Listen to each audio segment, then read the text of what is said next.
Nigeria does not start and end in Lagos and Abuja. There are many other amazing cities and beautiful destinations across the country, unique and totally visit-worthy for their own various reasons. In this video, I go off the beaten path, pack my bags and hopped on a train from Lagos to Ibadan, Oyo State to explore and find out if there's anything spectacular about this city. Is Ibadan worth visiting? We're about to find out together. I made a checklist of some locations I found online and decided to visit them all today. It was a rainy morning and I had to wait for the rain to subside before I could head out. I almost cancelled the trip, but then the rain stopped and I decided to give Ibadan a shot as I only had this one day to explore the city. Today, I begin my Ibadan adventure by visiting Boas Tower, the highest point in the entire city, a monument that has been standing for more than 80 years and is popularly called Okelaikpo by the locals in the community. And just when I thought we were good to go, this happened. Guess what, guys? It's raining again. This is unbelievable. It's raining again. Ibadan, please now. So add it to your checklist. Ibadan, unpredictable weather. While driving to the Boas Tower, I got to see the Oyo State Government House. I also drove through an area called Agodi where many government offices are situated. This area is chill and very serene, and it looks nothing like the picture that comes to mind when you hear the word Ibadan. This is the Oyo State Secretariat. I honestly wouldn't mind moving here if I were to live in Ibadan. Are there residential buildings around here? No residential. Such a nice area. The question of a very good residential place to live made me link up with a realtor who tries to sell me a luxurious property in Ibadan's most exclusive estate, which I'll be sharing with you in my next video. After driving around through a sea of brown roofs, rustic buildings and steep hills, we finally arrived at our destination. It's lonely at the top. Access fee to the tower cost 1,000 naira, which is barely $2. Fun fact about this tower, it was built to actually honor the first British resident here in Ibadan. His name is Boas, Captain Boas. I can't remember his full name, but I know his name is Boas. So a plaque over here. It's not Roberts. It's Captain Ross Lister Boas, first resident and traveling commissioner of Interior Yoruba Land from 1983 all the way through to 1893 to 1897. This is the entrance. Okay, let's go. The 60-feet high tower has 47 spiral steps leading to the top. It's giving Indiana Jones.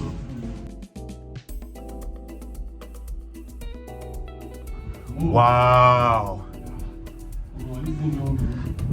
Wow. So this is the first step. Wow. Look at the whole of Ibadan behind me.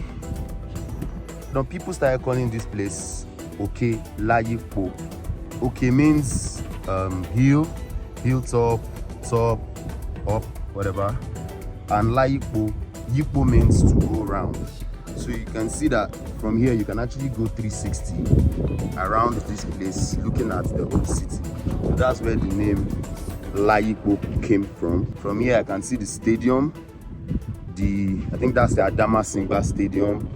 I can see the Cocoa House, which is like the tallest building here in Ibadan. So from here you can see even down to the outskirts. You can see the ends of the city. Wow, but guess what? We still have to go up there to the second floor. I think that's what I have to call it. I think there's supposed to be a bell here or something. To think I almost didn't set out today because it was raining. Look at how clear it is out here at the Boas Tower. Remind me of something my dad used to say when he was alive. My dad used to say not to wait for the rain.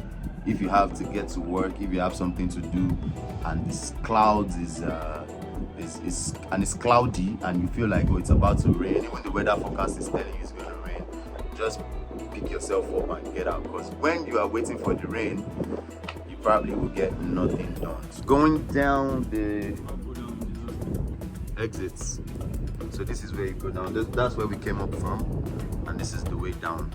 So following the spiral down again, you have to be very careful when you do this, because if you sleep you might break a leg or more than a leg. Personally, I think Boas Tower has the ability to attract tourists like the Eiffel Tower in Paris, if properly packaged and maintained. So I'm about to leave Boa's store now, and I met someone here who lives in Ibadan, who is from Ibadan, and I want to just get our opinion on what Ibadan is like. What does it feel like? Ibadan is peaceful. Yeah, that's something about it. And it's not clumsy. It's not clumsy. That's what I just like about Ibadan. It's not clumsy. Have you been to Lagos? Yeah. Do you think Lagos is clumsy? Lagos is. So you prefer Ibadan to Lagos? Yeah, the clumsy part, I prefer Ibadan. So what are like the fun things to do in Ibadan for tourists? There are not really stops like the way it is in Lagos, maybe the beach and all. There are at least some places in Ibadan. And we have Agodi Garden, there's UI, there's a zoo at UI, there's Cocoa Dome, yeah, the Cocoa House. Yeah, I've heard about that. Oh, we can see it from here too. Yes, that's it. Oh wow. So, but what's your favorite place to hang out In Ibadan? See, after I finish my tour, somewhere I can just go and chill and relax. Agodi Garden, because it's open and there's a lot of things going on In Agodi Gardens. Okay, so guys, we are going to go to Agodi Gardens to relax after our tour. Are you going to come? Our next stop is MAPO Hall. It's only a few kilometers away from the Boa store. MAPO Hall has been standing since 1929, which is more than 90 years, and was a major indicator of European leadership during the colonial era. The building was constructed between 1925 and 1929 and reportedly cost £24,000 in construction. I wonder how much will be used to construct such a building today. The top of the building was used as a prison for tax defaulters, and the hall is used for many political gatherings even till date. One of the locals even said anyone looking to rule the country must come here and declare intentions and also organize political rallies. I don't know if something is happening here, but there's a lot of people outside, and the place, there's no roof. I wonder why. This is currently under renovation, but we are still just going to look around. But I love the fact that it is being renovated. It is a very good first step to something very major, because if stuff like this are standing for 80 years plus and no maintenance, that is very, very wrong. I couldn't step into the building or go to the rooftop because the roof had been taken down and I didn't have any safety gear. I took some pictures outside the building, which could be easily mistaken for a picture taken at the Pantheon, a Roman temple in Italy popular for its size, construction and design, and it reels in millions of tourists every year. Cocoa was Nigeria's major export prior to the discovery of crude oil in Oloibiri, which makes me wonder if crude oil caused the decline of the agricultural sector. If a 26-story skyscraper could have been completed in 1964 with proceeds of agricultural products to become West Africa's first skyscraper, why then should such sector be neglected? It stands tall in the busy commercial corridor of Dugbe, and the Central Bank of Nigeria sits right next to it. The building has about 1,000 offices and a mall at its foot. I stopped by the mall to get some fruits for the road. While in Ibadan, I ordered lunch packs from All Things Sweets. Their meals taste very good and I enjoyed every bit of it. I was not paid to advertise their business in any way. I am only supporting a local business which I had a good personal experience with. This is their Instagram handle. You can check them out if you're ever in Ibadan and it's your vibe. Cocoa House has the ability to reel in a chunk of cash in advertisement like the buildings in the bustling Times Square if the tourism industry takes a boost. Visiting Ibadan and not having AMALA is like visiting Accra and not having Wache. It hits different from any AMALA you've had anywhere else. My interest in Yoruba history and culture led me to the National Museum of Unity, but it was great to see that this was not just a Yoruba museum, but a museum with information cutting across the entire nation, and artifacts dating as far back as the 15th century. Yes, I love this. For the first time ever, I saw original terracotta designs, bronze heads, bronze swords used in Ondo for ceremonial dance. I also got to learn about the various types of clay pots we have, a special type of clay pot that provided cold water at a time where there were no refrigerators. The major aim of this museum is to promote a Nigeria without borders, which I absolutely love. I also got to learn about the Orishas and learned for the first time about the Orisha Oko, the agricultural deity which I never knew existed. This is a museum packed with so much information about Nigerian cultural history and is a good start for people looking to connect with their roots and learn a thing or two. The tour of the museum cost me 1,000 naira and I even learned how to make gari while I was here. It's creating, then dry it, sieve it and fry. So we are frying our gari here. This is the pot, they call it agbada to fry gari. The name for it is Agbada. Art is an intricate part of Nigerian culture. A proof of that are some of the terracotta sculptures in the Museum of Unity, dating as far back as the 15th century. My love for arts led me to Tunde ODUNLADE Arts and Craft CONNEXION, a contemporary art gallery in Ibadan. They only recently started charging a fee of 750 naira a few months ago, probably because of the cost of running and keeping this place open. Tunde, what's the full name? Tunde ODUNLADE Art and Culture CONNEXION. And this is the lady that took our money. Entrance fee 750 per person. It's one of the best places we have in Ibadan. It is situated at New Bodija Are, number 2 Ladoke, Akintola. We have the most nice artwork all over the world. And Tunde ODUNLADE Art and Culture CONNEXION is rated one of the best 5 art gallery we have in Nigeria. What's special about this particular art gallery?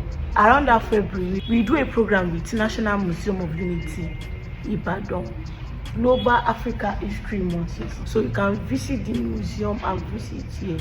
So if you ever find yourself in Ibadan, stop by here to immerse and pick up some nice artworks for yourself. I also noticed that this art gallery partners with the Museum of Unity to promote culture and tourism in Ibadan and also host exhibitions. This is their Instagram. You can check them out to see if they have anything going on for when you plan to visit. This artwork shows me that at the root of the tree of wealth, there's vision, Iran, endurance, authority, planning, eto, courage, igboya, and many other virtues including honesty, otito. What is your understanding of this artwork? I'd love to hear your perspective in the comments.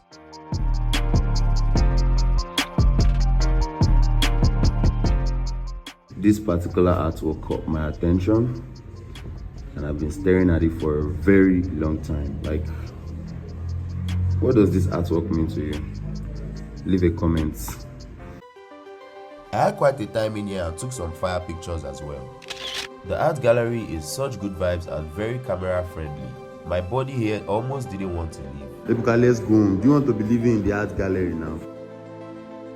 And the sister that took our money, see her, they always holding money.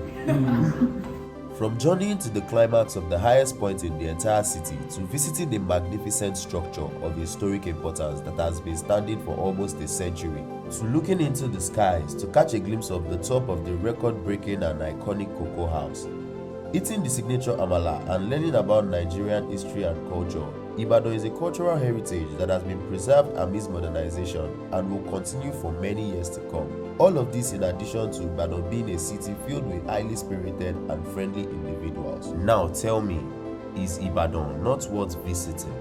It's worth it, yes, it's worth it. She said it's worth it. I spent a total of 2,750 naira, which is barely $3 on activities today. I won't be getting to the other attractions as planned due to time constraints, but I'll definitely return to explore Ibadan again. I look forward to a future where people fly into Nigeria and hop on the train to go explore neighboring cities like Ibadan and Abeokuta and not just the regular Lagos and Abuja. I also want to thank everyone for getting us to 1,000 subscribers. Project 5K is officially on. If it's your first time on the channel, I'd appreciate if you hit the subscribe button to join our community, and also don't forget to hit the like button. Keep spreading positivity, and I'll see you on the next one.